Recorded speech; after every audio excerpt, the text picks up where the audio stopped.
Hi boys and girls, Miss Seder here, back again for week 2 of art, remote style. This week we're going to be focusing on lines and all different types of lines that we can create with. You may be familiar with some of this that we learned last year, but we're going to go over it again and see what we can create using them. For this portion, I'm going to be reading to you a wonderful story. It's called Art from the Heart. It's about folk artist Clementine Hunter. It's a wonderful story about an artist who decides to create artwork despite the fact that she may not have many art supplies. And she just takes what's around her and she creates anyway. She doesn't wait for the perfect time. This book, Art from the Heart, is written by Whitehead, and its illustrator is Shane Evans.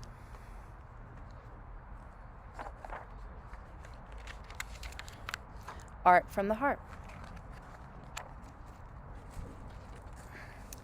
Clementine waited until her work in the big house was done, and the twinkle of stars filled the night sky above the Cane River. She was ready to paint, like the artist she cooked and cleaned for on the Melrose plantation.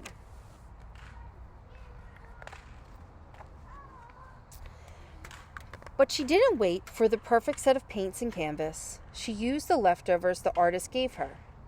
Instead of canvas, she used window shades, glass bottles, black iron skillets, and old boards, whatever she could find. In the middle of her 100 years, Clementine Hunter had decided to paint.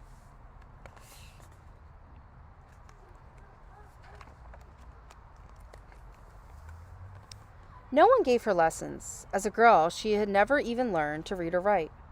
Clementine didn't like school and soon quit. She told her mama she'd rather pick cotton. She was the oldest, but the smallest of her 6 brothers and sisters. Her nickname was T-Bay, from the French words for little baby. She called herself Clementine when she was old enough to pick flowers and haul them in a cart.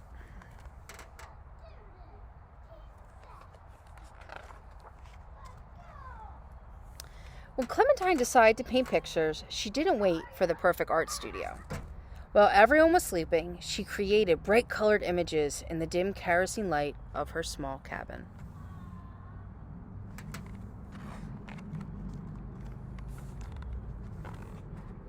She didn't wait to travel and seek inspiration in foreign lands.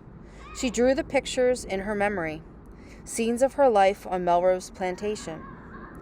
Clementine thought back to the days of dragging a 100-pound sack of cotton down endless rows while her children sat under a tree in the field. Memories of picking pecans in the fall in the big pecan groves to make extra money.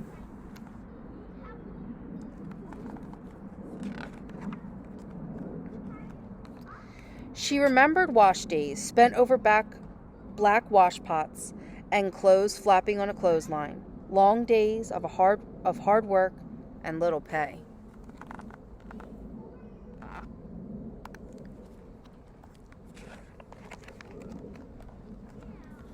There were good times on the plantation, and Clementine recorded them also. Couples laughing and dancing on a Saturday night felt like the dance where Clementine met her husband, Emmanuel.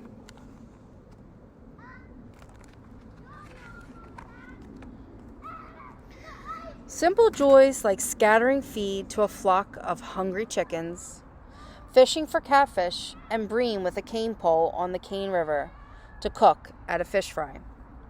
Clementine enjoyed fishing at the river with her grandson, but she always fished from the bank. She didn't like getting in boats.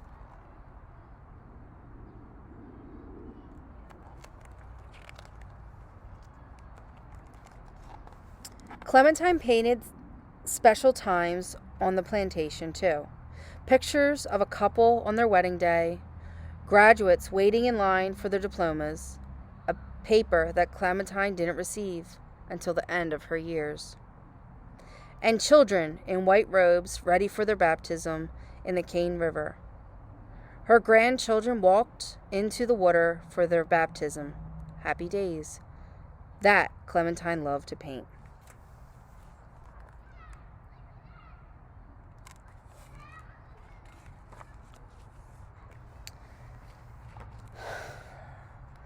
Clementine didn't wait for the world to find her art.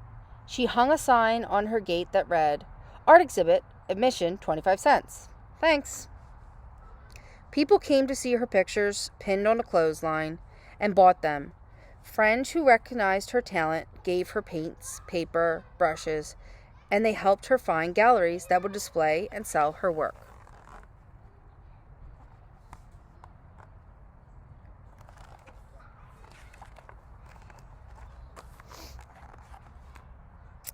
Years later, people lined up to see her artwork at a big museum in New Orleans, Louisiana.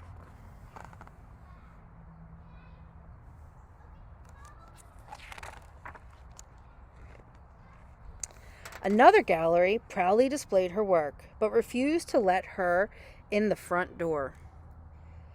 She had to wait until after hours to enjoy her own pictures on display, but the laws that kept her out would soon be gone, like the feed thrown to the chickens.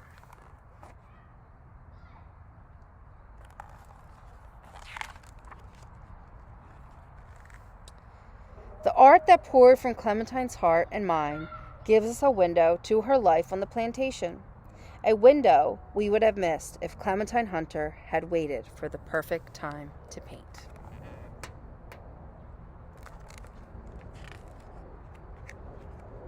You can see here some of her artwork.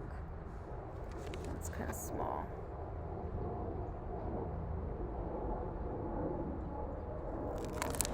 I hope you all really enjoyed that story.